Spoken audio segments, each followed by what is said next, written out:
Hello students, कैसे हैं आप? उम्मीद करता हूं बिल्कुल ठीक होंगे और आपकी प्रिपरेशन भी क्लास 11 की बढ़िया चल रही होगी। इसी प्रिपरेशन को और बेटर करने के लिए और आपकी सारी बैकलॉग्स को क्लियर करने के लिए मैं आपका मैथमेटिक्स कोच आशीष भाटिया एक बार फिर आपके लिए एक न्यू चैप्टर लेकर आया हूं। आज के इस चैप्टर में हम लोग लीनियर इनइक्वालिटीज के बारे में पढ़ेंगे। ये टॉपिक हालांकि क्लास 11th में तो सिर्फ कोर मैथ्स के लिए है, बट अप्लाइड मैथ्स के स्टूडेंट इसको क्लास 12th में पढ़ते हैं। तो टॉपिक दोनों के लिए कॉमन है, बस फर्क ये है कि क्लास 11th में सिर्फ कोर वाले पढ़ते हैं और क्लास 12th में अप्लाइड वाले पढ़ते हैं।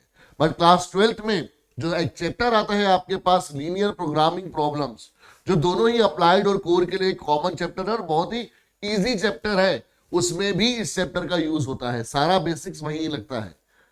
ठीक है, तो ये चैप्टर अगर अप्लाइड मैथ्स वाले स्टूडेंट चाहें तो देख सकते हैं और कोर मैथ्स वालों के तो कंपलसरी ही है देखना।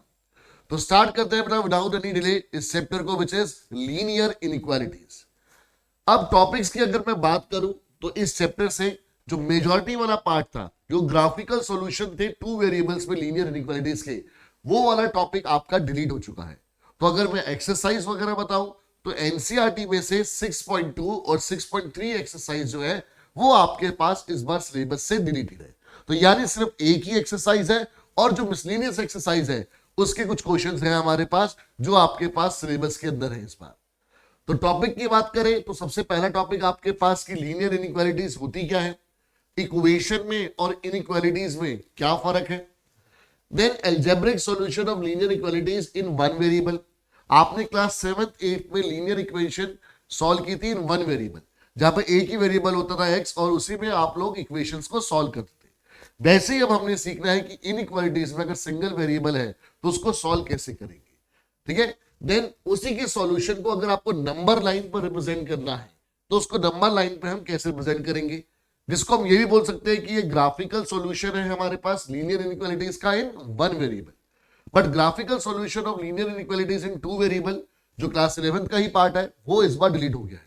और algebraic solution of linear inequalities in two variables तो वो तो अभी हमारे पास ना तो क्लास 11th में है ना ही क्लास 12th में।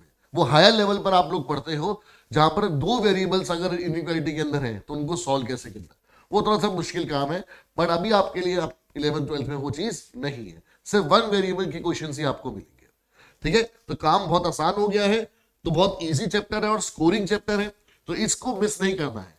ये चैप्टर अगर आपने कर लिया तो आपके पास जो आपकी अलजेब्रा वाली यूनिट है उसका एक पूरा जो मेजर पोर्शन है वो कवर अप हो जाएगा। साथ साथ आप लोग अगर sequence series permutation and combination की वीडियोस देख चुके हैं तो ठीक है, ऑलरेडी वीडियोस हमारे पास बनी हुई है पेज बैच के अंदर, वन शॉट सीरीज सारे चैप्टर्स की बनी हुई है। अब सिर्फ एक या दो चैप्टर ही बचे हैं। अगर मैं कोर मैथ्स वालों के लिए बोलूं तो उनके लिए लीनियर इनइक्वालिटीज के बाद सिर्फ एक चैप्टर बचा है विच इज कोऑर्डिनेट ज्योमेट्री, जिसको हम 3D ज्योमेट्री की फॉर्म में पढ़ेंगे। और जो अप्लाइड मैथ्स वाले स्टूडेंट हैं उनके लिए सिर्फ मैथमेटिकल रीजनिंग वाला चैप्टर बचा है। ठीक है, जिसके अंदर आप लोग लॉजिकल रीजनिंग वाला चैप्टर पढ़ेंगे। तो दैट मींस अब हम लोग इस सीरीज के एंड स्टेज पर हैं और सारे चैप्टर्स की बेटा वन शॉट वीडियोस ऑलरेडी बनी हुई है। अब आलस छोड़ो, सिर्फ फोकस करो अपने पास सिलेबस कंप्लीट करने पर, क्योंकि टाइम आपके पास बहुत कम बचा है। आपके पास मोस्टली स्कूल्स में 10th फेब के बाद जो आपकी एनुअल एग्जामिनेशन है वो स्टार्ट हो जाती है, तो उसमें बेटा कोई डिले नहीं करना आपको।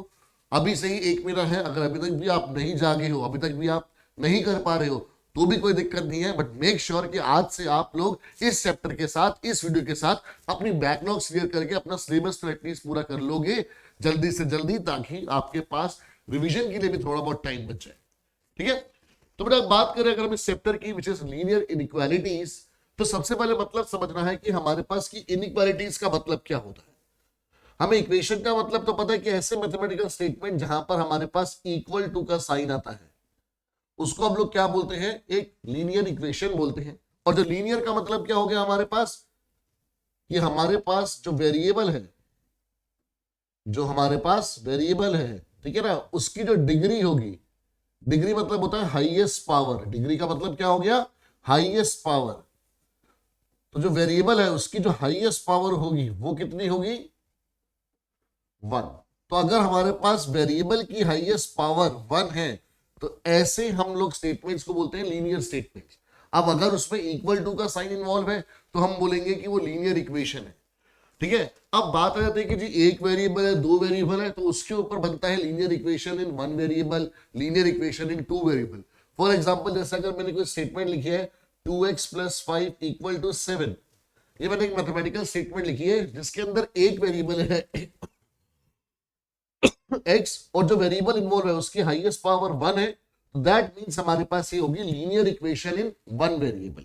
ठीक है, अब अगर इसी को मैं ऐसे लिख दूं 2x + 5y = 7, तो यहां पर अब हमारे पास दो वेरिएबल इन्वॉल्व हो गए और जो दोनों वेरिएबल है उनकी हाईएस्ट पावर 1 है, तो मैं इसको क्या बोलूंगा कि ये हमारे पास है linear equation in two variables, in two variables. ठीक है, और ये क्या था हमारे पास, ये था linear equation in one variable. तो क्लास 9th में आपने linear equation in one variable, sorry 8th में, क्लास 8th में आप लोग linear equation in one variable पढ़ते थे, 9th में आपने linear equation in two variables पढ़ी थी, बट एक सिंगल इक्वेशन पढ़ते थे। और क्लास 10th में यही आपका चैप्टर होता था pair of linear equations in two variable, जहां पर आपके पास इस तरह से दो वेरिएबल में दो इक्वेशंस होती थी जिनको आप सॉल्व करके इन वेरिएबल्स की वैल्यू फाइंड आउट करते थे। अब आपके पास क्या है, लीनियर इनइक्वालिटीज है। तो पहले हम लोग इनइक्वालिटीज का मतलब समझेंगे। लीनियर वर्ड का मतलब हमें पता चल चुका है कि भाई ऐसे मैथमेटिकल स्टेटमेंट जहां पर जो वेरिएबल है उसकी पावर जो है हाईएस्ट पावर, जिसको हम डिग्री बोलते हैं, वो 1 है। अब एक वेरिएबल है, दो वेरिएबल है, ये बात अलग है, बट अभी सिर्फ हमने लीनियर वर्ड का मतलब समझा है। अब हम इनइक्वालिटीज वर्ड का मतलब समझेंगे। तो इनइक्वालिटीज वर्ड क्या बोलता है कि किसी भी मैथमेटिकल स्टेटमेंट में अगर ये वाला साइन जिसको हम बोलते हैं ग्रेटर देन ये वाला साइन जिसको हम बोलते हैं लेस देन, ठीक है, इसको आप ग्रेटर देन भी बोल सकते हो या फिर मोर देन भी बोल सकते हो। ठीक है, ये हो गया लेस देन आप इसको ग्रेटर देन और इक्वल टू। तो याद रखना बेटा, यहां पर जो कंजक्टिंग वर्ड है, ठीक है, जो कनेक्टिंग वर्ड है वो है और। तो और का मतलब होता है कि कोई भी अगर एक चीज सही, या तो ग्रेटर है तो भी मैथमेटिकल स्टेटमेंट ट्रू है, या इक्वल है तो भी मैथमेटिकल स्टेटमेंट क्या है, ट्रू है। जैसे अगर मैं बोलूं कि भाई 0 इज ग्रेटर देन और इक्वल टू -1, तो आप बोलोगे सर 0 इक्वल थोड़ा होता है -1 से। करेक्ट, 0 इक्वल नहीं होता है -1 से, बट 0 बड़ा तो होता है -1 से। 0 इज ग्रेटर देन और इक्वल टू -1। तो ग्रेटर देन और इक्वल टू में से अगर कोई भी एक चीज सही है तो आप इस पूरी स्टेटमेंट को आप ट्रू बोलोगे। तो 0 is greater than equal to -1, it's true. हालांकि 0 इक्वल नहीं है -1 के, बट 0 ग्रेटर है -1 के, इसलिए एक कंडीशन भी ट्रू होगी ग्रेटर और इक्वल में से, तो पूरी जो स्टेटमेंट है वो क्या है, ट्रू है हमारे पास। ऐसे ही ये वाला जो सिंबल है इसका मतलब होता है लेस देन और इक्वल टू। सेम बेटा यहां पर भी जो कनेक्टिंग वर्ड है, जो कंजंक्शन है, वो है और की। तो यहां पर भी आपके पास क्या होगा कि कोई भी एक चीज अगर सही हो, जैसे अगर हम बोले कि भाई 0 is less than equal to 2, अब 0 इक्वल नहीं है 2 के, बट 0 लेस तो है 2 से, तो यानी ये स्टेटमेंट भी क्या मानी जाएगी, हमारी ट्रू। तो जब आपके पास ग्रेटर देन इक्वल टू में कोई भी ग्रेटर या इक्वल टू कोई भी कंडीशन ट्रू है तो वो ट्रू मानी जाएगी। Same less than equal to में अगर लेस है या इक्वल है, कोई भी एक चीज ट्रू है तो ओवरऑल स्टेटमेंट ट्रू मानी जाएगी। ठीक है, ये बात आपको याद रखनी है। तो अगर किसी मैथमेटिकल स्टेटमेंट में बेटा ये वाले साइन यूज हो रहे हैं, जो 4 साइन हमने लिखे हैं, तो ऐसी स्टेटमेंट को हम बोलते हैं इनइक्वालिटीज। क्यों? क्योंकि वहां पर इनइक्वालिटीज जो है वो इन सिंबल के थ्रू रिप्रेजेंट कराई गई है। आप इसको इन इक्वेशन भी बोल सकते हैं। ठीक है, अब लीनियर इनइक्वालिटीज का मतलब क्या हो गया कि जैसे आपके पास कोई मैथमेटिकल स्टेटमेंट है, उसमें जो वेरिएबल इन्वॉल्व है उनमें हाईएस्ट पावर 1 है और इक्वल टू की जगह पर ये 4 सिंबल में से कोई एक सिंबल यूज करा गया। जैसे अगर बोला जाए, जैसे अगर 2x + 5 था, अगर मैं उसको लिख दूं ग्रेटर देन 7, तो ये क्या बन गया हमारे पास, ये बन गया हमारे पास लीनियर इनइक्वालिटी। लीनियर क्यों? क्योंकि हाईएस्ट पावर जो वेरिएबल है उसकी 1 है। लीनियर इनइक्वालिटी इन वन वेरिएबल, और एक वेरिएबल है x, तो इसलिए लीनियर इनइक्वालिटी इन वन वेरिएबल। अब अगर इसको मैं ऐसे लिख दूं 2x + 5y is less than equal to में 7, तो ये क्या बन गया हमारे पास, ये बन गया हमारे पास linear inequality in two variable, linear inequality in two variable. Class 11th के लेवल पर आपके पास वन वेरिएबल के लिए ग्राफिकल और एल्जेब्रिक दोनों सॉल्यूशन पढ़ने हैं, बट टू वेरिएबल के लिए क्लास 11th के लेवल पर आप सिर्फ ग्राफिकल सॉल्यूशन पढ़ते हो, एल्जेब्रिक सॉल्यूशन नहीं पढ़ते।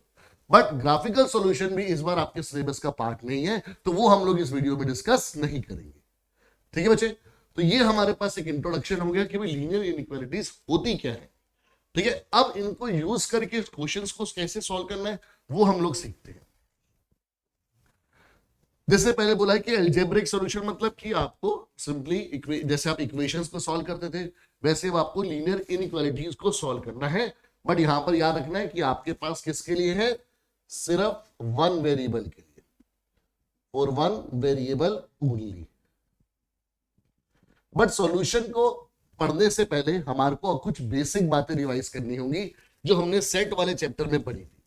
बेसिक बात क्या है बेटा, वो कि आपको रिप्रेजेंटेशन याद करनी है या रिवाइज करनी है अगर मैं बोलूं, क्योंकि हम लोग पहले पढ़ चुके हैं सेट वाले चैप्टर के अंदर रिप्रेजेंटेशन ऑफ नंबर्स। ठीक है, कि नंबर्स को आप रिप्रेजेंट कैसे करते हैं। और यहां पर हमारे को तीन नंबर्स की जरूरत है, एक नेचुरल नंबर, दूसरा रियल नंबर, रियल नंबर को हम अलग से लिखेंगे, इंटीजर्स एंड रियल नंबर्स। तो इन तीन नंबर की रिप्रेजेंटेशन हमारे को पढ़ने की कैसे होती है। तो अगर आपको याद है तो हम लोग नेचुरल नंबर और इंटीजर्स इनकी रिप्रेजेंटेशन हम कैसे करते हैं, through roster form of set. इसकी रिप्रेजेंटेशन हम कैसे करते हैं, through roster form of set. अब through roster form of set कैसे करते हैं, तो कुछ एग्जांपल से रिवाइज करते हैं हम लोग। जैसे अगर आपको बोला गया है कि x is a natural number, ठीक है, मैं कैपिटल N बोल्ड लेटर्स में डिनोट कर रहा हूं, natural number and less then 4, and less then 4। भी x एक नेचुरल नंबर है और लेस देन क्या है, 4 है। ये हमारा फर्स्ट एग्जांपल है। तो अगर नेचुरल नंबर है तो उसको रिप्रेजेंट कराया जाएगा आपके पास रोस्टर फॉर्म में, और लेस देन 4 का मतलब कि वो हमारे पास, अब लेस देन 4 में 4 इंक्लूड नहीं होगा तो 3, 2 और 1, क्योंकि नेचुरल नंबर स्टार्ट ही 1 से होते हैं तो 1 से नीचे नहीं जा सकते। ठीक है, बट अगर मैं ऐसे ही बोलूं कि x is an integer, integer को हम लोग कैपिटल Z से डिनोट करते हैं बोल्ड लेटर्स में, एंड मोर देन -3, -3 से बड़ा इंटीजर है। अगेन इंटीजर है बेटा, तो आप लोग इसको रिप्रेजेंट कराओगे रोस्टर फॉर्म के अंदर। अब मोर देन -3 बोला है तो दैट मींस -3 इंक्लूडेड नहीं है, बट -3 से बड़ी वैल्यूज इंक्लूडेड है। अब -3 से बड़ा इंटीजर होता है -2, फिर -1, फिर 0, फिर 1, और कहां तक, इसी तरह से आप चलते रहोगे इन्फिनिटी तक। तो उसको हमने 3 डॉट से रिप्रेजेंट कर दिया। क्लियर। इसी तरह से अगर कभी बोले कि x is an integer again and less than equal to 5, less than equal to 5। अब इंटीजर है बट लेस और इक्वल टू 5 है तो यानी 5 आएगा। अब यहां पर हम लोग क्या करते हैं, कई बार कि भी ऐसे लिख देते हैं कि भाई 5 आएगा। अब 5 से लेस आ गया 4, फिर 3, फिर 2, फिर 1, फिर 0, -1, -2 and so on till infinity. हालांकि आपने गलत नहीं लिखा है, बट जब भी हम लोग रोस्टर फॉर्म के अंदर रिप्रेजेंटेशन करवाते हैं तो हम कोशिश करते हैं कि हम लोग नंबर लाइन के अकॉर्डिंग करें। तो ये गलत नहीं है, बट इसका बेटर ऑल्टरनेटिव क्या है लिखने का, कि आप इसको नंबर लाइन के पैटर्न में लिखो भी 5, 4, 3, 2, 1, 0, -1 एंड सो ऑन। तो 3 डॉट डाल दिए हमने। आई बात समझ में बेटा सबको, क्लियर इतनी बात। चलिए अब बात करते हैं जी हम लोग किसकी, कि हम बात करेंगे अब नेचुरल नंबर की। सॉरी, नेचुरल नंबर और इंटीजर हो गए। अब बात करेंगे हम लोग रियल नंबर्स की। तो रियल नंबर्स को कैसे रिप्रेजेंट कराया जाता है, अगर आपको याद हो तो real numbers are represented through intervals. Real number को हम लोग कैसे रिप्रेजेंट करते हैं, थ्रू इंटरवल्स। जैसे अगर मैं एग्जांपल की बात करूं कि real number less than 3 but more than -1। फिर रियल नंबर जो लेस देन 3 हो बट मोर देन क्या हो, -1। तो इनको कैसे रिप्रेजेंट करेंगे, तो जो इंटरवल है वो -1 से शुरू होगा और 3 पर खत्म हो जाएगा। हमेशा हम दो वैल्यूज देते हैं, छोटी वैल्यू पहले और बड़ी वैल्यू बाद में, डिपेंडिंग अपॉन द आपको कौन सा इंटरवल दे रखा है। अब आपको जो इंटरवल दे रखा है वो क्या है, -1 से बड़ा बट 3 से छोटा। बट क्योंकि मोर देन -1 है तो इसका मतलब -1 इंक्लूडेड नहीं है। और आपको याद होगा अगर वैल्यू इंक्लूडेड नहीं होती तो हम लोग राउंड ब्रैकेट लगाते हैं, और अगर वैल्यू इंक्लूडेड होती है तो हम लोग स्क्वायर ब्रैकेट लगाते हैं। जैसे रियल नंबर लेस देन 3 है तो मतलब 3 भी इंक्लूडेड नहीं है, तो यहां पर राउंड ब्रैकेट आएगा। इसी तरह से अगर ऐसा होता कि रियल नंबर मोर देन और इक्वल टू 2, रियल नंबर जो कि ज्यादा है किससे, 2 या 2 से ज्यादा है हमारे पास, तो इसका मतलब स्टार्ट हो रहे हैं 2 से और खत्म हो रहे हैं भाई 2 के बाद कहां, 3 4 5 कहां तक, अप टू इन्फिनिटी तक। तो क्योंकि मोर देन और इक्वल टू है हमारे पास 2 के लिए, तो यानी 2 इंक्लूडेड है तो स्क्वायर ब्रैकेट आएगा, और इन्फिनिटी पे तो हमेशा ही क्या आता है, राउंड ब्रैकेट, बिकॉज इन्फिनिटी हमें पता ही नहीं कि वैल्यू है क्या। इसी तरह से ऐसे बोला जाए रियल नंबर लेस देन 3, सिर्फ इतना बोल दिया, रियल नंबर लेस देन 3 तो मतलब 3 इंक्लूडेड नहीं है, तो 3 फिर -3 2 1 0 -1 -2 ऐसे कहां तक, माइनस इन्फिनिटी तक। तो माइनस इन्फिनिटी पे तो कंपलसरी राउंड आना ही आना है, बट क्योंकि लेस देन 3 है तो मतलब 3 इंक्लूडेड नहीं है, तो उस पर भी हमारे पास राउंड ब्रैकेट आ गया। ये बच्चे आपको थोड़ा सा टॉपिक रिवाइज करना था, जो आप पहले पढ़ चुके हो, सेट के अंदर भी पढ़ चुके हो, आप लोग रिलेशन फंक्शन के अंदर भी पढ़ चुके हो कि कौन सी वैल्यू इंक्लूड होगी और कौन सी वैल्यू इंक्लूड नहीं होगी। तो उसके लिए क्या किया, हमारे पास ब्रैकेट्स है। और अगर नेचुरल नंबर और इंटीजर्स की बात करें तो उसको आपको रोस्टर फॉर्म में रिप्रेजेंट करवाना है, ठीक है। तो ये बेटा बेसिक हमारे को एक बार रिवाइज करना था। अब हम लोग सीधा बात कर सकते हैं कि क्वेश्चंस कैसे आते हैं और कैसे उनको सॉल्व करना है हमारे को। तो अगर हम देखें क्वेश्चंस को, तो जैसे आपको फर्स्ट क्वेश्चन में बोला है कि सॉल्व 5x - 3, भाई हमारे पास जो इनइक्वालिटी है वो है 5x - 3 लेस देन 3x + 1। ये इनइक्वालिटी को आपको सॉल्व करना है, बट कब, अगर x इंटीजर है तो बताना है कि क्या आंसर है, और x अगर एक रियल नंबर है आपको तो बताना है कि क्या आंसर है। अब इनइक्वालिटी में बेटा जैसे आप लोग इक्वेशन सॉल्व करते, आप इसको समझो कि ये जो साइन है हमारे पास लेस देन का, ये लेस देन नहीं है, ये इक्वल टू है। लिखोगे आप लेस देन ही, बट माइंड में लेके चलोगे कि ये इक्वल टू है। तो जैसे आप प्रोसीड करते हो एक इक्वेशन को सॉल्व करने के लिए, वैसे ही बेटा यहां पर प्रोसीड करोगे इस इनइक्वालिटी को सॉल्व करने के लिए। और बीच बीच में कुछ रूल्स आएंगे, वो मैं आपको साथ साथ बताता चलूंगा। तो सबसे पहले टारगेट क्या होता है अपना, कि भाई सारे जो वेरिएबल्स हैं वो एक तरफ कर ले, और जनरली हम लोग लेफ्ट हैंड साइड में वेरिएबल रखते हैं, तो वही काम हमने करा कि 3x को उधर भेजा, -3 को उधर भेजा।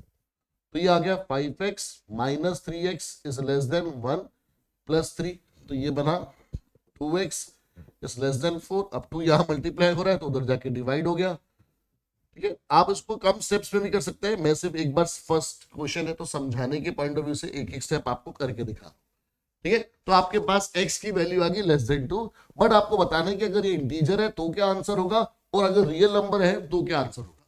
तो अगर मैं फर्स्ट पार्ट की बात करूं कि when x belongs to integer, ठीक है, x एक इंटीजर है, यानी कि when x belongs to z, तो हमारा आंसर क्या होगा। तो जो हमारे पास x होगा वो इक्वल होगा किसके, कर्ली ब्रैकेट, क्योंकि इंटीजर है तो रोस्टर फॉर्म में लिखेंगे, और लेस देन 2 है तो लेस देन 2 का मतलब 2 नहीं आएगा। 2 से छोटा इंटीजर होता है 1, फिर होता है 0, फिर होता है -1, तो इस जगह बनाने के लिए फिर 1, फिर 0, फिर -1, फिर -2 and so on till -infinity. और जिसको हम लोग रोस्टर फॉर्म में 3 डॉट से दिखाएंगे on the left hand side, because हम लोग -इन्फिनिटी की तरफ जा रहे हैं, हम लोग नंबर लाइन में लेफ्ट हैंड साइड की तरफ जा रहे हैं, ठीक है। तो ये हमारा आंसर आ गया। बट यही अगर हमारा x अगर रियल नंबर है तो हमारा आंसर क्या होगा कि x बिलोंग्स टू, याद रखना है कि भाई हमारे पास जब इंटीजर या फिर नेचुरल नंबर है तो रोस्टर फॉर्म में लिखा जाएगा, तो x इक्वल टू लिखा जाएगा, ठीक है। अब आप इक्वल टू भी लिख सकते हो यहाँ पर, या फिर आप इस तरह से बिलोंग्स टू भी लिख सकते हो, बट रियल नंबर के लिए तो हमेशा आपको क्या लिखना है, बिलोंग्स टू, ठीक है, इन्हीं में से कुछ होगा। तो x बिलोंग्स टू क्या होगा हमारे पास, यहाँ पर पूरी इंटरवल रहेगा और वो इंटरवल क्या है, लेस देन 2। तो लेस देन 2 का मतलब 2 और 2 से छोटी वैल्यू कहां तक, माइनस इन्फिनिटी तक। बिकॉज 2 1 0 ऐसे कहां तक जाना पड़ेगा, माइनस इन्फिनिटी तक। अब माइनस इन्फिनिटी पे तो हमेशा राउंड ब्रैकेट ही आना है। अब 2 क्योंकि यहाँ पर इक्वल टू का साइन नहीं है तो मतलब इंक्लूडेड नहीं है, तो इसलिए उसके पर हमारे पास क्या आ जाएगा, राउंड ब्रैकेट। तो ये बेटा हमारे दोनों पार्ट के आंसर आ गए, हमारे पास दोनों पार्ट के आंसर आ गए। पहला आंसर ये आ गया, दूसरा आंसर ये आ गया। ये बच्चे, तो जैसे आप लोग इक्वेशन सॉल्व करते थे बिल्कुल वैसे ही इसको सॉल्व करना है, कोई कॉम्प्लेक्सिटी नहीं है। ठीक है, अब चलते हैं बेटा नेक्स्ट क्वेश्चन पर। नेक्स्ट क्वेश्चन में बोला है आपको कि सॉल्व -12x ग्रेटर देन 30। ठीक है, अब यहां पर आप कुछ चीजें सीखोगे। सबसे पहले हम क्या करेंगे बेटा, यहां पर -12 मल्टीप्लाई हो रहा है तो हम उसको उधर भेजेंगे, तो ये आ जाएगा x 30/-12। ठीक है, मैंने यहां पर अब इनइक्वालिटी क्यों नहीं लिखी, बिकॉज यहां पर अब इनइक्वालिटी आपकी क्या होगी, चेंज होगी। सर क्यों चेंज हुई, पिछले क्वेश्चन में तो चेंज नहीं हुई थी। तो पिछले क्वेश्चन में अगर आपको याद हो तो बेटा जो x वाली टर्म थी, ध्यान से समझना, यहां पर जो x वाली टर्म थी हमारी, ये वाली टर्म, ये पूरी की पूरी टर्म उधर शिफ्ट हुई थी, तो पूरी की पूरी 3x टर्म उधर आ गई थी हमारे पास। ठीक है, तो इसलिए इनइक्वालिटी चेंज नहीं हुई। बट अगर x वाली टर्म के साथ, ये बेटा दिमाग में फिट कर लो बात, अगर x वाली टर्म के साथ जो नंबर है या फिर जो नेगेटिव साइन है, अगर हम बोले सिर्फ वो हट रहा है, ठीक है ना, अगर x वाली टर्म के साथ कभी भी नेगेटिव साइन है, नंबर हो ना हो उससे मैटर नहीं करता। बट अगर x वाली टर्म के साथ अगर नेगेटिव साइन आपका दूसरी साइड पर जाता है, राइट हैंड साइड पर जाता है, या फिर राइट हैंड साइड से लेफ्ट हैंड साइड पर आता है, सिर्फ साइन या फिर साइन के साथ कॉन्स्टेंट, तो दैट मीन्स आपके पास इनइक्वालिटी चेंज होगी। ठीक है, ये बात हमने फंक्शंस में भी पढ़ी हुई है, बट क्यों चेंज होगी जरा इसके बारे में बात करते हैं। देखो ध्यान से बेटा, अब -2 जो है वो लेस देन होता है 1, -2 छोटा होता है 1 से, सबको पता है। बट अगर मैं सिर्फ माइनस साइन को, मैं सिर्फ माइनस साइन को उस तरफ शिफ्ट कर रहा हूं, तो 2 क्या लेस देन होता है -1 से, बिल्कुल नहीं भाई, 2 तो बड़ा होता है -1 से। तो इस स्टेटमेंट को वैलिड कराने के लिए हमें क्या करना पड़ता है, हमें लिखना पड़ता है 2 इज ग्रेटर देन -1। तो यानी जब भी सिर्फ साइन उधर शिफ्ट होगा तो आपके पास इनइक्वालिटी क्या होगी, चेंज होगी। अगर मैं इसी को ऐसे लिखता, इसी स्टेटमेंट को ऐसे लिखता मैं कि भाई 0 इज लेस देन 1 + 2, अब ये पूरा -2 उधर चला गया तो इनइक्वालिटी चेंज नहीं हुई। बट सिर्फ साइन अगर उधर शिफ्ट हो रहा है माइनस का, तो आपकी इनइक्वालिटी चेंज होगी। ऐसे ही बेटा ध्यान से समझना है कि अगर -2 जैसे हमारे पास पता है कि लेस देन होता है -1 से, -2 छोटा होता है -1 से, तो जब हम माइनस से माइनस को कट करते हैं तो इट मींस कि इस नेगेटिव साइन को मैं उधर भेज रहा हूं, तभी वो माइनस इंटू माइनस क्या हो जाता है, प्लस। तो यहां पर भी 2 इनइक्वालिटी चेंज करनी पड़ेगी, तब जाके वो स्टेटमेंट वैलिड होगी, वरना वो स्टेटमेंट वैलिड ही नहीं रहेगी। तो दैट मींस वो जो इनइक्वालिटी बनी है वो फॉल्स बनी। तो याद रखना बेटा, जब भी वेरिएबल वाली टर्म के माइनस साइन शिफ्ट होता है, चाहे वो माइनस साइन अकेला शिफ्ट हो, चाहे वो कांस्टेंट के साथ शिफ्ट हो, तो इनइक्वालिटी हमेशा क्या होगी, चेंज होगी।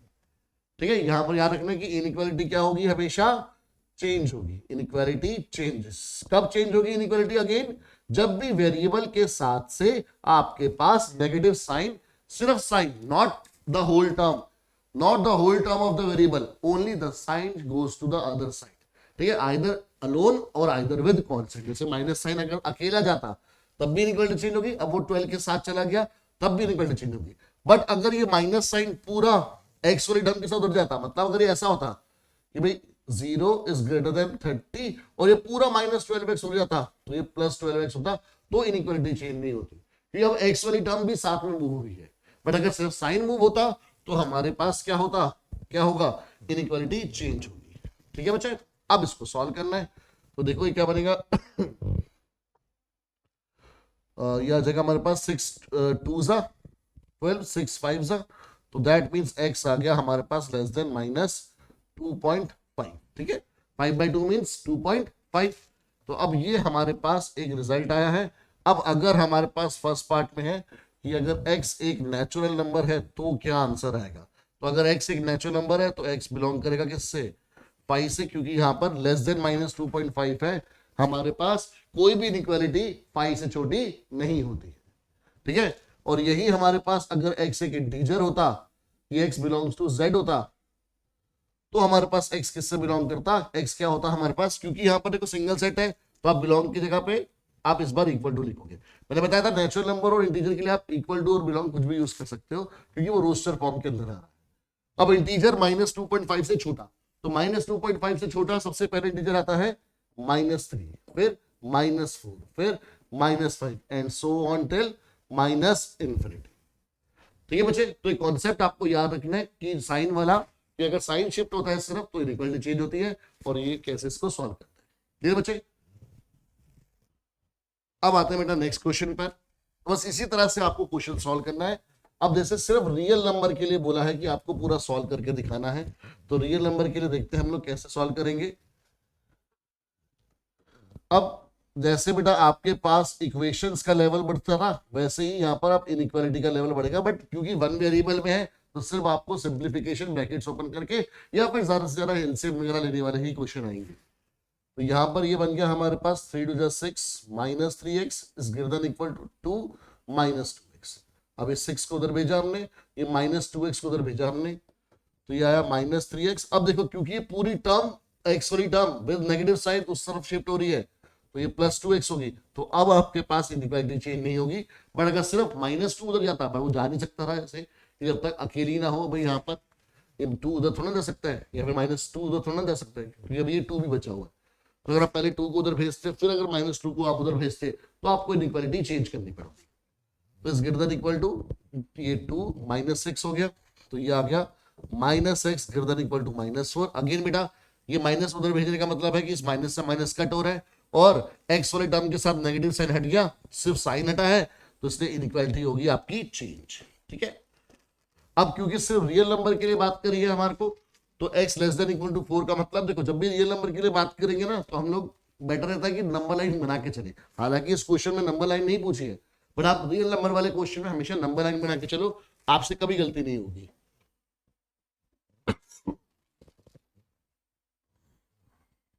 नंबर लाइन होगी हमारी इस तरफ -इन्फिनिटी, इस तरफ +इन्फिनिटी, और वैल्यू जैसे आई है 4, तो हमने यहां पर एक नंबर ले लिया 4। तो अब आंसर किससे रिप्रेजेंट करना है वो सीखना है। ठीक है, x less than equal to 4 है, क्योंकि इक्वल टू का साइन है तो आप 4 पर एक फील्ड सर्कल बनाएंगे, क्योंकि इक्वल टू का साइन है तो 4 पर एक फील्ड सर्कल, और लेस का मतलब 4 के लेफ्ट में, तो जितना पोर्शन लाइन का 4 से लेफ्ट में था आप उसको क्या कर दोगे, डार्क कर दोगे पूरा। ठीक है, और ये एरो भी डार्क हो जाएगा बिकॉज इन्फिनिटी तक जा रहा है, तो ये रिप्रेजेंटेशन होगी इसकी नंबर लाइन पर। और जो आंसर लिखोगे आप, कि आंसर क्या आएगा आपका, कि जो x है वो बिलोंग करेगा, अब आपको पता है यहां से यहां जाना है, तो -इन्फिनिटी से 4, -इन्फिनिटी तो हमेशा राउंड ही आएगा, बट 4 के साथ क्योंकि फील्ड सर्कल है, क्योंकि इक्वल टू का साइन है, तो इसलिए यहां पर अब स्क्वायर ब्रैकेट आ जाएगा। क्या आ जाएगा यहाँ पर, अब स्क्वायर ब्रैकेट आ जाएगा। ठीक है बच्चे, तो ये हमारा क्वेश्चन खत्म हो गया, सिंपल सा। बताओ इससे इजी चीज कहां मिलेगी हमारे को। जल्दी जल्दी से हम लोग सारे क्वेश्चन सॉल्व कर सकते हैं। अब अगेन आपके पास सॉल्व करना है रियल नंबर के लिए, और वही सॉल्यूशन को रिप्रेजेंट कराना है नंबर लाइन पर। हम तो रियल नंबर के लिए हमेशा नंबर लाइन बनाएंगे, चाहे क्वेश्चन में दे रखा हो या नहीं दे रखा हो। तो क्वेश्चन है भाई हमारे पास कि half of 3x/5 + 4 is greater than equal to 1/3 of x - 6। तो अब बस लेवल क्या बढ़ गया कि हमारे पास एलसीएम वगैरह लेके सिंप्लीफिकेशन करनी है, दैट्स इट। इससे ऊपर कोई लेवल आपका जाएगा नहीं। तो हमने क्या करा, ये हाफ एलसीएम लिया, तो ये 5 आ गया, ये हो गया 3x, 5 4 20 is greater than equal to 1/3, ये तो x - 6 है, तो क्रॉस मल्टीप्लाई कराया, तो ये हो जाएगा thrice of 3x + 20 is greater than equal to, अब ये 2 और 5 10 हो गए, 10 टाइम्स ऑफ x - 6, तो ये आ गया बेटा आपके पास 9x + 60 is greater than equal to 10x - 60। इसको उधर, इसको उधर, तो ये आ गया जी 9x - 10x is greater than equal to -60 - 60, तो -x is greater than equal to -120। Again बेटा x से x वाली टर्म का साइन हटा, तो दैट मींस इनइक्वालिटी चेंज। जो इनइक्वालिटी अभी ग्रेटर देन इक्वल टू चल रही थी वो होगी अब x less than equal to 120। अब इसके लिए हम लोग नंबर लाइन बना देंगे, ये हो जाएगा हमारे पास -इन्फिनिटी, ये हो जाएगा +इन्फिनिटी, यहां पर बीच में हमने वैल्यू डाल दी 120। Again less than equal to है, तो इक्वल टू के लिए आपको पता है कि फील्ड सर्कल बनाना है और नंबर लाइन आपको क्या करनी है, डार्क कर देनी है left hand side, because less than है। ये अगर मोर देन होता तो हमारे पास राइट हैंड साइड डार्क हो जाती। आंसर आएगा हमारे पास कि x belongs to minus infinity से 120, माइनस इंफिनिटी पर राउंड ब्रैकेट, 120 पर square bracket, because equal to का साइन है। अगर इक्वल टू का साइन नहीं होता तो क्या चेंज आता, तो आपके पास जो नंबर लाइन पर जो आपके पास सर्कल बन रहा है वो होलो सर्कल बनता। वो कैसे बनता, होलो सर्कल बनता। ठीक है, अगर वैल्यू इंक्लूड नहीं होती तो बाकी सारा काम सेम रहता, बट जो सर्कल बनता वो होलो सर्कल बनता। तो होलो सर्कल कब बनता है, जब वैल्यू नॉट इंक्लूडेड है। ठीक है, और फील्ड सर्कल कब बनता है, फील्ड सर्कल कब बनता है, जब वैल्यू इंक्लूडेड होती है। तो ये बात आपको बेटा याद रखना है कि वैल्यू इंक्लूडेड है तो फील्ड सर्कल बनेगा, नॉट इंक्लूडेड है तो होलो सर्कल बनेगा। क्लियर। चलो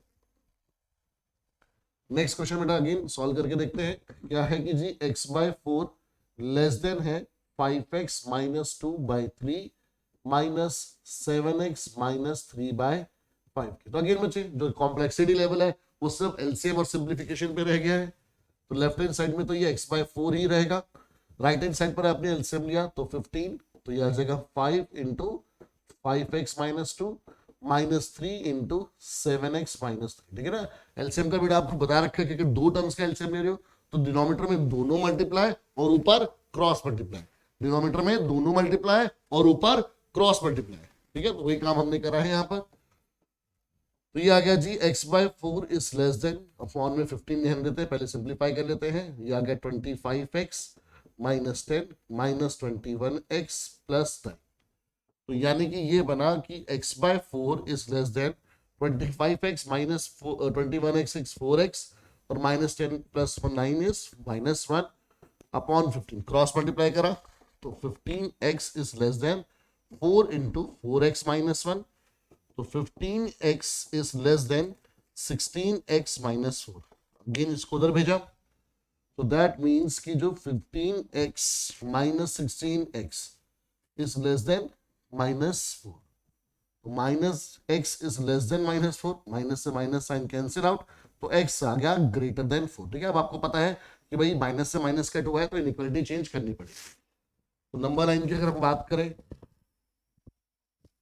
ठीक है, तो ये हमारे पास आएगा माइनस इन्फिनिटी, इधर आएगा इन्फिनिटी, बीच में वैल्यू आई अगेन 4। ठीक है, बट क्योंकि इक्वल टू का साइन नहीं है तो 4 पे जो सर्कल बनेगा वो होलो सर्कल बनेगा इस तरह से। और ग्रेटर का मतलब हो गया जी राइट हैंड साइड, तो राइट हैंड साइड पर आप सारा पोर्शन शेड कर दोगे, 4 पर होलो सर्कल रहेगा, बाकी सारा पोर्शन शेड होगा इंक्लूडिंग दिस एरो। तो हमारा आंसर क्या आया जी, आंसर आएगा जी x बिलोंग्स टू 4 से इंफिनिटी, बट 4 क्योंकि इंक्लूडेड नहीं है तो राउंड ब्रैकेट और इंफिनिटी तो कभी इंक्लूड होता ही नहीं है, तो उस पर तो हमेशा ही क्या रहेगा बेटा, राउंड ब्रैकेट रहेगा। तो इस तरह से बच्चे आपके पास बस क्वेश्चन का लेवल हो सकता है, इससे ज्यादा कुछ नहीं। ठीक है, एक और क्वेश्चन देखते हैं इसी तरह का। क्वेश्चन है कि जी 2x minus 1/3 is greater than equal to 3x minus 2/4 minus of 2 minus x/5।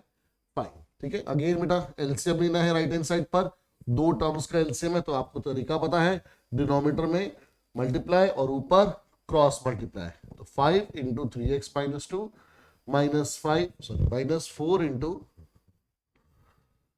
2 minus x। तो राइट हैंड साइड पर ही सारी सिंप्लीफिकेशन होगी, अभी तो लेफ्ट हैंड साइड तो ऑलरेडी सिंप्लीफाइड है। तो ये ग्रेटर देन इक्वल टू आ गया 15x minus 10 minus 8 plus 4x upon 20। ठीक है, तो ये आ गया जी 2x minus 1/3 is greater than equal to 15x plus 4x हो गया 19x, ये हो गया माइनस 18 अपॉन 20, क्रॉस मल्टीप्लाई करा हमने तो 20 into 2x minus 1 greater than equal to 3 into 19x minus 18। तो यानी कि ये बनेगा बच्चे हमारे पास 40x माइनस 20। ठीक है, ब्रैकेट ओपन करा तो 40x माइनस 20 आया, is greater than equal to 19 3 जा 57 माइनस 18 3 सॉरी 57x और माइनस ये 50, ठीक है, इस तरह से आ गया। वही इसको उधर तो ये 40x माइनस 57x, पूरी की पूरी x वाली टर्म उधर गई है, तो इनइक्वालिटी चेंज नहीं होगी। जब साइन सिर्फ शिफ्ट होता है तो आपके पास इनइक्वालिटी चेंज होती है। तो ये आ गया बेटा minus 17x is greater than equal to minus 34। अब सिर्फ साइन शिफ्ट हुआ है तो 17x आ गया आपके पास लेस देन इक्वल 34 और आ गया x less than equal to 2 और आपको सॉल्यूशन नंबर 9 पे बनाना है, जो आपको बखूबी आता है। That is minus infinity, this is plus infinity. यहां पर वैल्यू 2 है क्योंकि इक्वल टू का साइन है, तो फिल्ड सर्कल और लेस का मतलब लेफ्ट में, लेफ्ट वाली पूरी नंबर 9 आपने डार्क कर दी इंक्लूडिंग द एरो। तो आंसर आ गया हमारे पास माइनस इन्फिनिटी से 2 राउंड ब्रैकेट स्क्वायर ब्रैकेट। ठीक है, अब आपको पता है कि स्क्वायर ब्रैकेट कब लगना है और कैसे लगना है। ये बच्चा लोग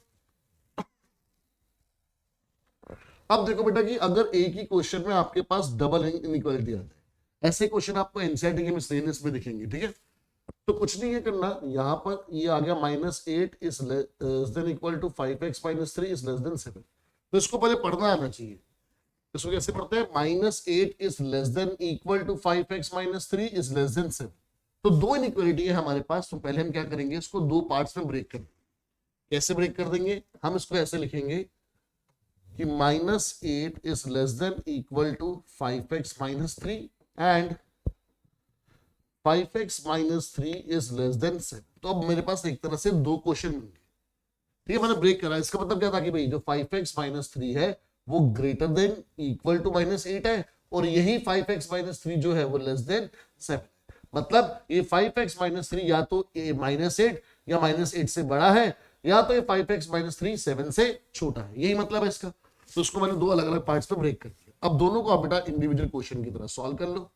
ठीक है, इसको इधर भेज दिया। तो minus 8 plus 3 is less than equal to 5x, तो minus 5 is less than equal to 5x।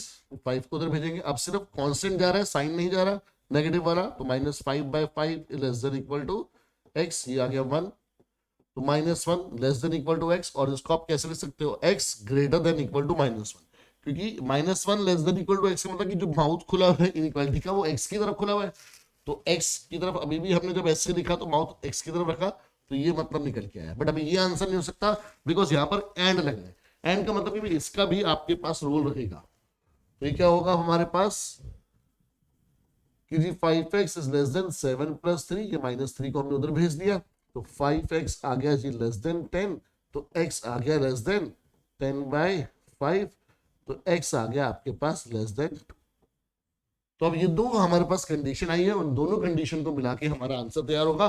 But उसके लिए हमें नंबर लाइन चाहिए। ठीक है, तो नंबर लाइन भी ध्यान से समझना बेटा। यहाँ पर ये आ गया माइनस इन्फिनिटी, ये आ गया इन्फिनिटी। ऑब्वियस सी बात है, जो छोटी वैल्यू है वो आप पहले लिखोगे, बड़ी वैल्यू बाद में लिखोगे। तो माइनस 1 मैंने पहले लिखा और 2 बाद में लिखा। अब पहले हम शेडिंग से समझेंगे कि हमारे को आंसर रिप्रेजेंट कैसे करना है। तो x greater than equal to minus 1, तो पहले हमने क्या करा भाई, इक्वल टू माइनस 1 है तो पहले इसलिए राउंड ब्रैकेट। अभी मैं नंबर लाइन भी क्यों नहीं बना रहा, क्योंकि जब दोनों कंडीशन सेटिस्फाई होंगी तो हमारे पास फाइनल आंसर आएगा और वो शेड करेंगे हम। तो पहले इंडिविजुअल कंडीशन को देख लेते हैं कि वो रिप्रेजेंट क्या करती है। तो x greater than equal to minus 1 का मतलब क्या हुआ कि भाई माइनस 1 इंक्लूडेड है, तो फिर ब्रैकेट, और ग्रेटर का मतलब सारा ये वाला पोर्शन। ठीक है, तो ये हमने रिप्रेजेंट कराया। फिर लेस देन माइनस 2 का मतलब क्या हुआ, भाई माइनस लेस देन 2 का मतलब हुआ कि 2 पे होलो ब्रैकेट है और लेस का मतलब पूरा लेफ्ट में। ठीक है, अगर बच्चे हमारे पास इस तरह से जो दोनों कंडीशन के लिए जब नंबर लाइन बनाई हमने, अगर उसमें कुछ भी पोर्शन कॉमन आ गया तो answer is always the common portion. अगर कॉमन पोर्शन आया, ये नोट बना लो बेटा, इफ कॉमन पोर्शन, तो आंसर क्या है? Answer is common portion. जो कॉमन पोर्शन है वही आपका आंसर है। ठीक है, इफ नो कॉमन पोर्शन, तो आंसर इज यूनियन ऑफ, मतलब कॉम्बिनेशन ऑफ इंडिविजुअल पोर्शन। ठीक है, पोर्शन का मतलब हो गया जी यहां पर इंटरवल। पोर्शन का मतलब क्या हो गया जी, इंटरवल।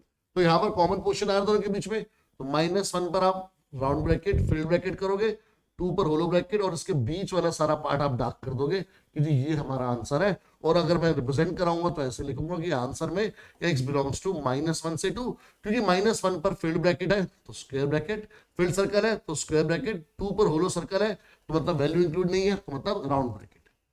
तो इस तरह से बेटा हमारे को चलना है। क्लियर? ऐसा एक और क्वेश्चन देख लेते हैं हम लोग। अब ये आपको एनसीईआरटी का क्वेश्चन है और इसमें भी आपको क्या कर रखा है बच्चे, ऑलरेडी पहले ही स्टार्टिंग में अलग अलग करके दे रखी है इनइक्वालिटी। तो पहली इनइक्वालिटी है हमारे पास 3x - 7 greater than twice of x - 6, और दूसरी इनइक्वालिटी है 6 - x ग्रेटर देन 11 - 2x। इन दोनों इनइक्वालिटी को सॉल्व करके जो कॉमन पोर्शन आएगा, एक तो वो आपको पहले नंबर लाइन रिप्रेजेंट करवाना है और फिर उसका सॉल्यूशन भी निकालना है। तो चलिए सॉल्व करते हैं। सॉल्व वाला पार्ट तो बहुत इजी है, जैसे आप इक्वेशन सॉल्व करते हैं। तो ये हो गया जी 2x - 12, so 3x - 2x is greater than -12 plus 7, so x is greater than -5। तो एक मेरे पास कंडीशन आ गई है x के ऊपर। यहां पर देखेंगे तो जी -x plus 2x is greater than 11 - 6, x is greater than 5। तो दूसरी कंडीशन भी आ गई। चलिए नंबर लाइन बनाते हैं। पहले नंबर लाइन दोनों के लिए कॉमन बनेगी, ठीक है। इस तरफ -∞, इस तरफ +∞। पहले -5 और फिर 5, ठीक है। पहले देख लेते हैं इसका मतलब क्या है। x ग्रेटर देन -5 का मतलब ये वाला सारा पोर्शन, और x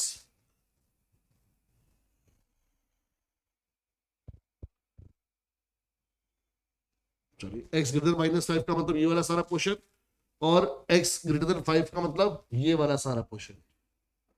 तो अगेन कॉमन पोर्शन आ गया हमारे पास, ठीक है। तो कॉमन पोर्शन के हिसाब से आंसर क्या हो गया कि ये होलो और ये वाला पूरा पोर्शन डार्क।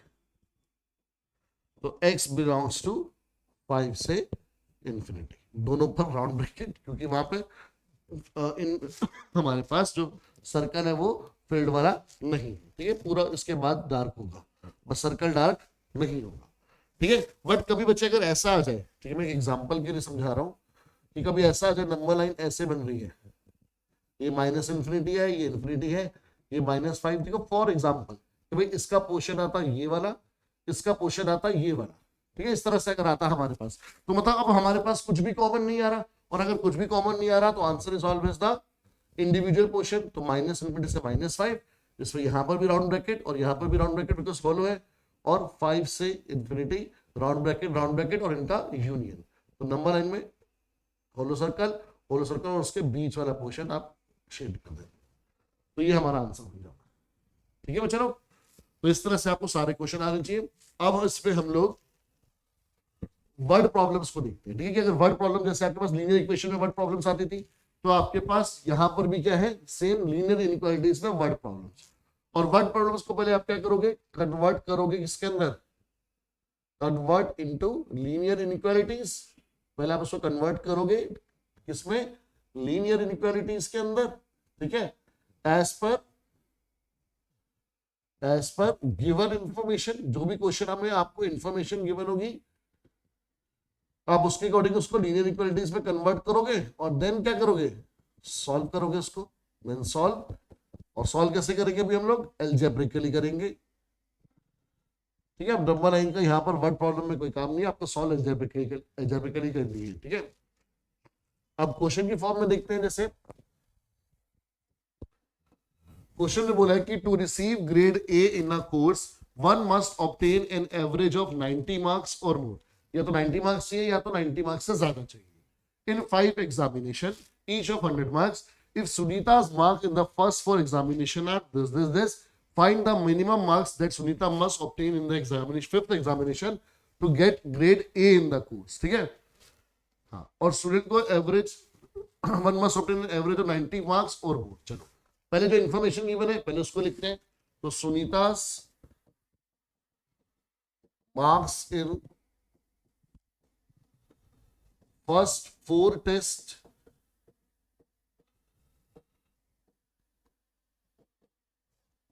क्या है जी, सुनीता के मार्क्स वो है जी 87, 92, 94 और 95। ये सब तो गिवन है आपको क्वेश्चन के अंदर कि भाई इतने इतने मार्क्स हैं। आपको फिफ्थ के बताने कि जी फिफ्थ में कितने होंगे, तो हमने लेट कर लिए। लेट सुनीतास, बेटा क्योंकि वर्ड प्रॉब्लम है तो आपको पूरा लिख के चलना है, ठीक है, लिखने वाला काम आप लोग पूरा करोगे। तो let Sunita's marks in fifth test be x, ठीक है। अब उसमें बोला है कि जो एवरेज है, क्या बोला है जी, बोला है एवरेज, जो एवरेज है वो क्या होनी चाहिए, 90 marks or more, 90 marks or मोर। तो यानी कि हम बोलेंगे कि जो एवरेज है वो क्या चाहिए जी, 90 या 90 से ज्यादा, तो यानी कि ग्रेटर देन इक्वल टू 90 आ गया, ठीक है। तो दैट मींस अब एवरेज का मतलब क्या होता है, सम ऑफ ऑब्जर्वेशन, मतलब 87 plus 92 plus 94 plus 95 plus x, 5 subject में मार्क्स का टोटल ये हो गया, divide by number of subjects, तो 5 सब्जेक्ट है। अब एक हमारे पास इनइक्वालिटी बन गई, आपको उसको सॉल्व करना है, काम बड़ा आसान हो गया। तो देखते हैं जी कितना बना है, इसका रोल करते हैं, 7 2 9, 9 4 13 और 5 18, 1 कैरी, 9 और 1 10, 9 19, 9 28 और 8 36। तो 368 is greater, sorry 368 plus x is greater than equal to में 90 इंटू 5, बिकॉज ये 5 को हमने उस साइड भेज दिया, तो x क्या आ गया, ग्रेटर देन इक्वल टू, ये हो गया 450 और ये उधर चला जाएगा, तो माइनस 368। तो दैट मीन्स x की वैल्यू क्या ही, ग्रेटर देन इक्वल टू 282, तो x must be greater than equal to 32। तो यानी कि आपको आंसर कैसे छोड़ना है हमेशा बेटा, स्टेटमेंट की फॉर्म में आंसर छोड़ना है, ये वर्ड प्रॉब्लम है। तो Sunita must score 82 or more than 82 marks in fifth test, तभी उसकी जो एवरेज है वो ग्रेटर देन इक्वल टू आएगी। अब बेटा एक चीज आपको और याद रखनी है कि कई बार यहाँ पर जैसे लिखा 90 मार्क्स और मोर, इसकी जगह वो बोल देता है कि भाई एटलीस्ट 90 मार्क्स बोल देता है, 90 मार्क्स, ठीक है, या फिर कई बार इट्स मोस्ट यूज करता है, बट क्या यूज करता है, at most.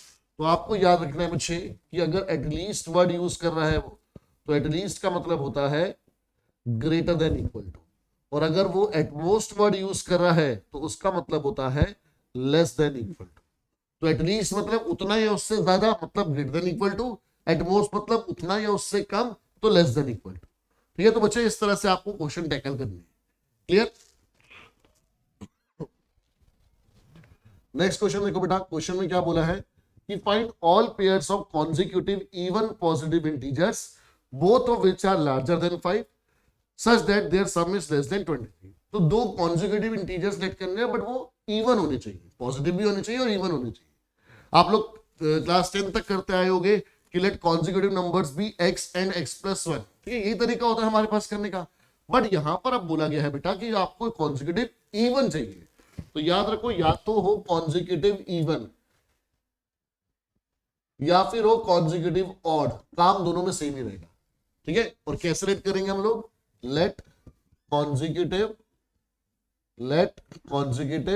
Even positive integer B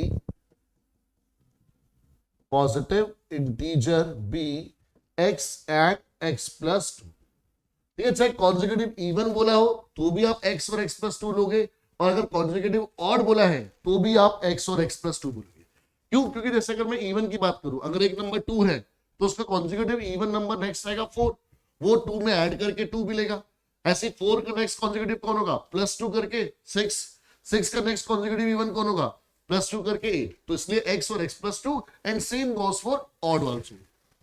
अब क्वेश्चन में देखो क्या कंडीशन दे रखी है कि both of which are larger than 5, तो यानी जो दोनों नंबर है वो 5 से बड़े होने चाहिए, तो मतलब x भी ग्रेटर देन 5 होना चाहिए एंड x प्लस 2 भी ग्रेटर देन 5 होना चाहिए। ये कंडीशन सॉल्व हो सकती है, तो x ग्रेटर देन 3 आ गया। अब बच्चे पहले बोल रहे हैं कि x ग्रेटर देन 5, फिर बोल रहे हैं x ग्रेटर देन 3, तो एक ही इनइक्वालिटी की दो कंडीशन कभी भी नहीं हो सकती, तो उनको आपको सिंप्लीफाई करके एक कंडीशन बनाना। तो अब देखो कि इसमें क्या चीज ऑब्वियस है, कौन सी कंडीशन रहनी चाहिए कि x ग्रेटर देन 5 वाली रहनी चाहिए या x ग्रेटर देन 3 वाली रहनी चाहिए। तो इसमें हम लोग इसका मतलब समझेंगे, x ग्रेटर देन 3 का मतलब हो गया 3 से बड़ी वैल्यूज, और x ग्रेटर देन 5 का मतलब हो गया 5 से बड़ी वैल्यूज। अब अगर मैं इसको देखूं, अगर मैं बोलता हूं कि x ग्रेटर देन 3 है, तो क्या इसका मतलब ये है कि x 5 से भी बड़ा है? क्या x ग्रेटर देन 5 भी है? नहीं, मैं 4 लिख सकता हूं। तो ये x ग्रेटर देन 3 में मैं 4 यूज कर सकता हूं, यस, बट 4 जो है वो इसको नहीं सेटिस्फाई करेगा, तो ये वाली रिजेक्ट होगी, ये वाली क्या होगी, रिजेक्ट होगी। तो हमने बोला दैट इंप्लाइज की जो कंडीशन है कि x ग्रेटर देन क्या होना चाहिए, 5, एक कंडीशन मिल गई कि x जो है वो 5 से बड़ा होना चाहिए। क्योंकि अगर x 5 से बड़ा है तो इसका बट ऑब्वियस बात है कि वो 3 से भी बड़ा है, तो दैट मीन ये वाली कंडीशन ऑलरेडी इसके अंदर आ गई है, तो इसको हमने अलग कर दिया। फिर क्या बोला, such that their sum is less than 23, तो दोनों जो नंबर्स है x और x प्लस 2, उनका जो सम है वो लेस होना चाहिए 23 से। चलिए जी देखते हैं, तो ये बना 2x is less than 23 minus 2. So that means 2x is less than 21. So that means x is less than 10.5. तो एक कंडीशन आ गई ग्रेटर में, एक कंडीशन आ गई लेस में, और इनके बेसिस पर हमें अपना आंसर तैयार करना है। सो देयरफॉर हमें आंसर में पेयर ढूंढने थे, आंसर में हमारे को पेयर ढूंढने थे, और पेयर किसके ढूंढने थे, कॉन्जिक्यूटिव इवन इंटीजर के। और ऐसे ही कॉन्जिक्यूटिव इवन इंटीजर होने चाहिए जो 5 से बड़े हो बट 10.5 से छोटे हो, ठीक है। तो 5 से बड़ा सबसे पहले इवन इंटीजर कौन सा आएगा, 6, तो उसका पेयर बनेगा 8 के साथ। देन 6 के बाद कॉन्जिक्यूटिव इंटीजर कौन आएगा, 8, तो उसका पेयर बनेगा 10 के साथ, ठीक है, क्योंकि वो कंडीशन सेटिस्फाई कर रहे हैं। नेक्स्ट पेयर आएगा 10 का, और उसका पेयर बनेगा 12 के साथ। अब इस वाले पेयर पे बच्चे थोड़ा से कंफ्यूज होते हैं कि सर हमारे पास जो x की वैल्यू है वो लेस देन 10.5 है, तो 10 12 कैसे आ सकता है भाई, 12 तक बड़ा होता है 10.5 से। तो बेटा आपको मैं याद दिलाना चाहूंगा, जो कंडीशन है वो सिर्फ x के ऊपर है। कंडीशन किसके ऊपर है, सिर्फ और सिर्फ x के ऊपर है। तो x यानी कि जो पहला नंबर है वो तो हमारा 10.5 से छोटा है। ये क्या चीज है, ये तो x प्लस 2 वाली चीज है। ये कौन है पहला नंबर, ये नंबर है x, तो वो तो 10.5 से छोटा है। उसका जो कॉन्जुगेटिव पेयर बन रहा है x प्लस 2 वाला, वो 12 है, ठीक है। उस पर कंडीशन नहीं, उस पर सिर्फ ये कंडीशन थी कि वो 5 से बड़ा होना चाहिए, और 5 से बड़ा है, ठीक है। तो ये गलती बच्चे यहाँ पे आप लोग मत करना कि आपके पास कंडीशन सिर्फ x के ऊपर है, यानी पहले वाले नंबर के ऊपर है, दूसरे वाले नंबर पर आपके पास रिस्ट्रिक्शन नहीं है। तो जो पेयरिंग होगी वो उसी के अकॉर्डिंग होगी। क्लियर बच्चा, चलो, तो ये हो गया बेटा सॉल्व हमारे पास word problem. Next very important question बेटा, ये 6 नंबर में आया हुआ है क्वेश्चन स्कूल एग्जामिनेशन में, जब 6 मार्क का आपके पास लॉन्ग आंसर होता था। अब जो लॉन्ग आंसर है वो आपके पास 5 मार्क का है, तो उसके लिए बेटा बहुत इंपॉर्टेंट क्वेश्चन है, और हो सकता है कि ये क्वेश्चन आपके पास एज अ केस स्टडी भी आ जाए, ठीक है। क्वेश्चन में क्या बोला है कि एक सॉल्यूशन है 8% बोरिक एसिड का, उसको डाइल्यूट करना है। डाइल्यूट करना है मतलब उसकी जो एसिडिक लेवल है उसको कम करना है। अब डाइल्यूट करने के लिए हम लोग क्या करते हैं, कई बार पानी डाल देते हैं, या फिर कम एसिड वाला हम लोग क्या करते हैं, एक लिक्विड डाल देते हैं, ठीक है। जैसे सपोज करो आपके पास लेमन है, ठीक है, नींबू है, आपने नींबू का रस निकाला, ठीक है, पूरा नींबू निचोड़ दिया, उसका रस निकला। अब वो रस क्या है, बहुत ज्यादा खट्टा है। बहुत ज्यादा खट्टा क्यों है, बिकॉज वो बहुत ज्यादा एसिडिक है। तो आप उसको अगर मैं बोलूं कि डायरेक्टली पी सकते हो, तो नहीं, बहुत बहुत खट्टा होगा, बहुत ज्यादा एसिडिक होगा, वो प्रॉब्लम ही क्रिएट करेगा। तो आप क्या करोगे, उसको डाइल्यूट करोगे। अब डाइल्यूट कैसे करोगे, नींबू पानी बना लोगे, या तो पानी डाल के, या क्या करोगे, आजकल लेमन सोडा आपने बहुत चल रहा है, लेमनेड जो होता है हमारे पास, या तो आपने उसके अंदर सोडा डाल दिया, ठीक है, सपोज करो, या फिर आपने लिम्का डाल दी उसके अंदर, या स्प्राइट डाल दी, कोई भी ड्रिंक डाल दी। अब लिम्का, स्प्राइट, सोडा, इनमें भी क्या होता है, अपना अपना एसिडिक कंटेंट होता है, क्योंकि कार्बोनिक एसिड होती है इन सब चीजों के अंदर, तो इनके अंदर भी अपना एसिडिक कंटेंट है। तो उसी तरह से बेटा डाइल्यूट करा गया है, कैसे कि भाई 8% बोरिक एसिड वाला सॉल्यूशन था जिसका एसिडिक कंटेंट ज्यादा था, 8% था, उसको डाइल्यूट करा, उसके एसिडिक कंटेंट को कम करा, कैसे, 2% वाला लिक्विड डाल के, यानी कि 2% बोरिक एसिड वाला सॉल्यूशन डाल के, ठीक है। और एसिडिक कंटेंट कम हो गया कितने से कितने के बीच में, the resulting mixture is to be more than 4% but less than 6%। भाई इस तरह से डाला गया कि जो अब जो पहले 8% वाला सॉल्यूशन था उसका एसिडिक कंटेंट रह गया क्या, उसका एसिडिक कंटेंट रह गया हमारे पास more than 6%, more than 4% but less than 6%। फिर वो बोलता है कि if we have 640 litres of the 8% solution, जो पहले हाईएस्ट एसिडिक वाला सॉल्यूशन था वो 640 लीटर है, तो आपको बताना है जो उसको डाइल्यूट करने के लिए 2% वाला सॉल्यूशन डाला वो कितना डाले। तो इस क्वेश्चन को मैं समझाता हूं बेटा एक डायग्राम से, और डायग्राम बनने के बाद क्वेश्चन बहुत ही इजी हो जाता है। डायग्राम क्या है, ध्यान से समझना कि भाई ये हमारे पास एक कंटेनर है जिसके अंदर 8% बोरिक एसिड वाला सॉल्यूशन है,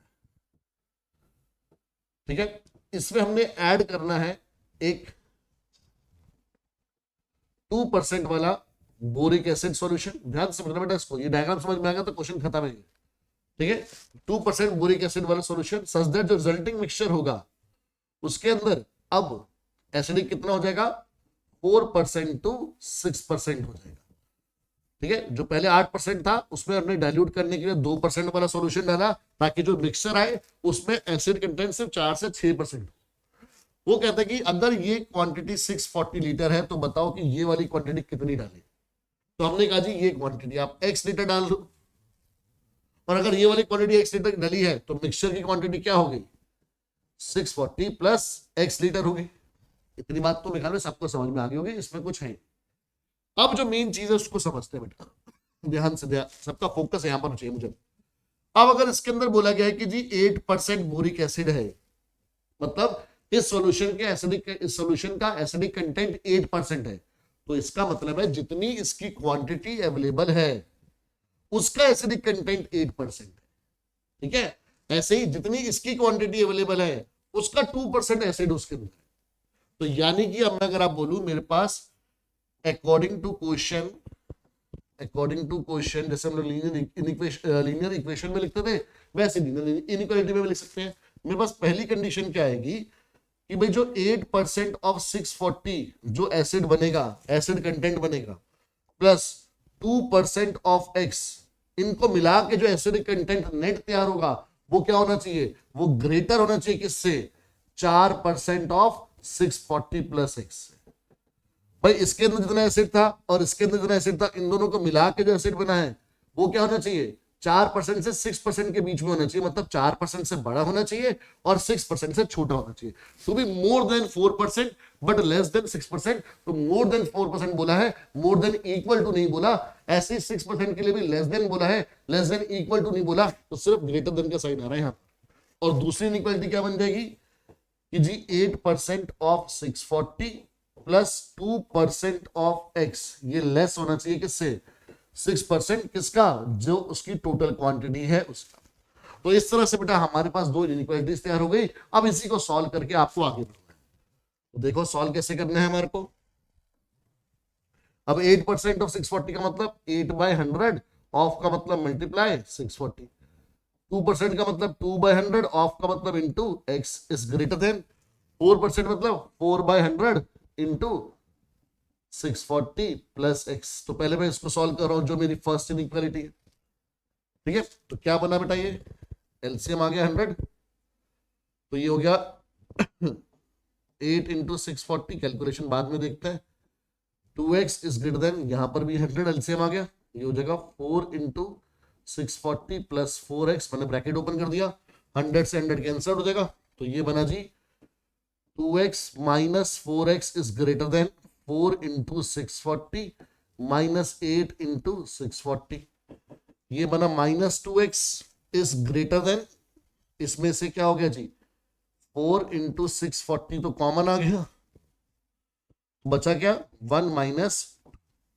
तो ये आ गया minus 2x is greater then 4 into 640 into -1। अब बेटा ध्यान से समझना यहाँ पर जो होने वाला है, सबसे पहले माइनस से माइनस कैंसिल हुआ, अब माइनस से माइनस कैंसिल हो चुका है, तो मतलब कि हमारी जो इनइक्वालिटी है वो लेस में हो जाएगी, इनइक्वालिटी चेंज हो जाएगी। फिर 2 1 जा 2 2 जा, तो ये आ गया जी 640 इंटू 2 विच इज 1280। तो पहली कंडीशन आ गई मेरे पास कि x लेस देन 1280 होना चाहिए। अब जो मेरी दूसरी इनइक्वालिटी थी उससे मैंने बोला कि भाई अब ये सेकंड वाली सॉल्व कर रहे बेटा हम लोग कि 8/100 ऑफ 640 प्लस 2/100 ऑफ x, ये क्या होना चाहिए, लेस होना चाहिए 6/100 ऑफ 640 प्लस x से। तो काम बेटा सेम रहेगा जैसे पिछले क्वेश्चन में किया था हमने, ये 100 है, ये हो गया जी 8 into 640 plus 2x is less then 100, 6 into 640 plus 6x। तो सेम वे में चलेंगे जैसे पहले चले थे हम लोग। ये आ गया बेटा 2x minus 6x is less than 6 into 640 plus sorry minus 8 into 640। ठीक है, तो ये आ गया जी -4x इज लेस देन, इसमें से कॉमन आ गया आपके पास 2 इंटू 640, तो ये बचेगा 3 माइनस 4, तो -4x is less then 2 into 640 into -1। सबसे पहले माइनस से माइनस गया तो इनइक्वालिटी चेंज, 2 2 जा 2 1 जा फिर 2 1 जा और ये आ गया 320, तो x should be greater then 320 and, और पहली कंडीशन क्या आई थी कि x should be less than 1280। ठीक है, लेस देन है, लेस देन इक्वल टू नहीं है, और ग्रेटर देन है, ग्रेटर देन इक्वल टू नहीं है। तुम्हारा आंसर क्या बनेगा बेटा कि therefore 2% boric acid solution must be, आप इसको ऐसे भी लिख सकते हो क्योंकि इक्वल टू का साइन नहीं है, तो बिटवीन 320 लीटर टू 1280 लीटर। ठीक है, जो 2% बोरिक एसिड सॉल्यूशन आपको ऐड करना है वो क्या होना चाहिए, मस्ट बी बिटवीन। आपको पता है जब हम बोलते हैं बिटवीन ए एंड बी, ना उसमें ए इंक्लूड होता है ना उसमें बी इंक्लूड होता है। अगर बोला जाता फ्रॉम ए टू बी या फिर फ्रॉम 320 टू 1280, तो उसमें 320 भी आता और 1280 भी आता, बट ऐसा नहीं है, हमने बिटवीन यूज करा है, तो मतलब 320 से लेकर 1280 के बीच में, बट ना ही 320 और ना ही 1280। तो इस तरह से बेटा इस क्वेश्चन को हमने बिल्कुल इजी वे में सॉल्यूशन निकाल लिया, इसके थ्रू, इस डायग्राम के थ्रू। ये डायग्राम आपका बन गया तो काम खत्म। ठीक है, फिर आपको फिर इनइक्वालिटी बनाने में कोई दिक्कत नहीं आएगी। क्लियर बच्चे, तो बहुत इंपॉर्टेंट क्वेश्चन था, आई होप आपको क्लियर हो गया हो। और ऐसा ही एक और क्वेश्चन है बेटा हमारे पास, ऐसा ही एक और क्वेश्चन है हमारे पास, इसको भी आपने ट्राई करना है, बट डायग्राम से करोगे तो बहुत इजी हो जाएगा क्वेश्चन, वरना आप खुद कंफ्यूज रहोगे। बट यहां पर हल्का सा साइंटिफिक फैक्ट लगता है आपका, और वो ऐसा साइंटिफिक फैक्ट है जो हर बच्चे ने पढ़ा हुआ है, चाहे वो कॉमर्स का ही क्यों नहीं हो। ठीक है, क्वेश्चन में बोला कि how many litres of water will have to be added to 1125 litre of the 45% solution of acid so that the resulting mixture will contain more than 25% but less than 30% acid content। तो यानी इस बार जो dilute करना है, acidic level कम करना है, वो कम करना है कैसे, वो कम करना है पानी डालकर। पिछली बार हमने कम करा था एसिडिक कंटेंट एक लोअर एसिडिक कंटेंट डालकर, जैसे आपको एग्जांपल दिया था कि नींबू पानी में हमने लेमन सोडा या फिर लिम्का मिला दी, बट नींबू के अंदर भी क्या है, जो नींबू का रस है उसके अंदर एसिडिक कंटेंट है जो बहुत ज्यादा है, बट लिम्का के अंदर भी एसिडिक कंटेंट है थोड़ा कम है, तो मिक्स करा उनको, तो वो एक कंज्यूमेबल बन गया, एक लेवल पर आ गया कि भाई इसके बीच में लेवल पर आ गया कि जिसको आप कंज्यूम कर सकते हो इजीली। अब सेम काम आपने क्या करना है कि जो नींबू का रस है जो हाईली एसिडिक है उसको आपने डाइल्यूट करना है, बट इस बार कैसे डाइल्यूट करना है, पानी डालकर। ठीक है, तो वही आपका क्वेश्चन है, एक बार उसी तरह से आपका क्वेश्चन है कि भाई एक आपके पास कंटेनर है जिसके अंदर 45% एसिड है। ठीक है, इस पर एसिड का नाम नहीं दे रखा तो सिंपल हम एसिड लिख देते हैं। अब इसको आपने डाइल्यूट करा, क्या ऐड करके, इसको डाइल्यूट करा आपने वाटर ऐड करके, सच दैट जो रिजल्टिंग मिक्सचर बना उसके अंदर एसिड कंटेंट क्या हो जाए 25% टू 30% एसिड रह जाए। जो पहले 45% था एसिड, अब वो डाइल्यूट होके 25% से 30% रह जाए। तो अगर इसकी 1125 लीटर अवेलेबल है तो आपको बता दें कि ये कितना चाहिए, तो इसको भी हमने x लीटर ऐड कर लिया, x लीटर है, लेट कर लिया, इसको भी x लीटर ऐड करेंगे हम लोग, तो टोटल क्वांटिटी कितनी बन गई 1125 प्लस x लीटर। बट दिक्कत क्या है कि जब आप लिखोगे अकॉर्डिंग टू क्वेश्चन और आप फर्स्ट इनइक्वालिटी बनाने चाहोगे, अकॉर्डिंग टू क्वेश्चन लिख के जब आप फर्स्ट इनइक्वालिटी बनाने जाओगे तो आप लिखोगे कि 45% ऑफ 1125, क्योंकि हमने बात करी थी पिछले क्वेश्चन में ये जो एसिडिक कंटेंट होता है ये उसकी क्वांटिटी का होता है, तो 45% उसकी क्वांटिटी का, 45% ऑफ 1125 प्लस, अब यहां पर तो हमारे पास क्वांटिटी तो है x बट एसिडिक कंटेंट नहीं है, तो यहां पर आपको अपनी कॉमन सेंस यूज करनी है, या फिर अगर मैं बोलूं तो साइंटिफिक फैक्ट यूज करना है। और वो साइंटिफिक फैक्ट क्या है कि भैया अगर वाटर है तो उसके अंदर एसिडिक कंटेंट कितना होगा, वाटर क्या होता है न्यूट्रल, अगर वाटर न्यूट्रल है तो दैट मींस उसका एसिडिक कंटेंट 0% होगा। वाटर के अंदर कोई एसिड होता है, नहीं होता, वाटर क्या होता है न्यूट्रल होता है, तो इसलिए उसका एसिडिक कंटेंट कितना है 0%। तो ये बस एक छोटा सा ट्विस्ट था कि 0% of x is greater then 25% of 1125 plus x, और दूसरी इक्वालिटी क्या बन गई 45% ऑफ। अब जब ये सब चीजें पता लग गई तो बेटा क्वेश्चन में सिर्फ सिंप्लीफिकेशन रहेगी जो आप आराम से कर सकते हो। वो लेस होना चाहिए 30% ऑफ 1125 प्लस x। तो बिल्कुल पिछले क्वेश्चन की तरह यहां पर भी हमारे पास इनइक्वालिटी बन गई दो, जिसको आपको सॉल्व करना है, और ये सॉल्व करना आपका होमवर्क है। बस मुझे ये सिखाना था यहां पर कि ये 0% आएगा और कैसे इनइक्वालिटी बनेगी। ये बच्चे, तो विद दिस हमारे पास ये चैप्टर भी बेटा यहां पर फिनिश होता है। इसके अंदर जितने भी सिलेबस के पॉइंट ऑफ व्यू से जो जो चीजें इंक्लूडेड थी एनसीईआरटी में, वो सारी हमने डिटेल में कवर अप कर ली है। एक छोटी सी वीडियो बनी है और ये वीडियो आपका पूरा चैप्टर अच्छे से प्रिपेयर करवा देगी। इतने ही क्वेश्चन आप कर लोगे तो आपके मोर देन इनफ प्रिपरेशन हो जाएगी बेटा एग्जाम के लिए इस चैप्टर की। बट बेटा अब आपको रेगुलर रहना है, अच्छे से पढ़ना है, टाइम कम है, मेहनत डबल करनी है, ठीक है। और अब अगर आपने बेटा इस मौके को छोड़ दिया तो दोबारा शायद ये मौका आपको नहीं मिलेगा। तो ये सबसे लास्ट मौका मान के चलिए, डेडलाइन मान के चलिए कि अब जागना है। अब तक नहीं करा कोई बात नहीं, भूल जाओ उन सब चीजों को, अब जाग जाओ और लग जाओ बेटा। अगर अब भी नहीं लगे तो पूरा साल बर्बाद हो जाएगा। आपका साल बर्बाद नहीं होगा, आपके माँ बाप की मेहनत का साल बर्बाद हो जाएगा। जो एक साल से वो मेहनत कर रहे हैं वो मेहनत बर्बाद हो जाएगी। तो अपने नहीं ना सही, बट उस मेहनत के लिए जो आपके पेरेंट्स कर रहे हैं, जागो और बेटा पढ़ने लग जाओ। All the best. अगर कोई भी हेल्प आपको चाहिए क्लास 11 की प्रिपरेशन के लिए या रिवीजन के लिए, तो आप कमेंट बॉक्स में जरूर बताना। Take care students, thank you very much. मिलते हैं नेक्स्ट वीडियो में।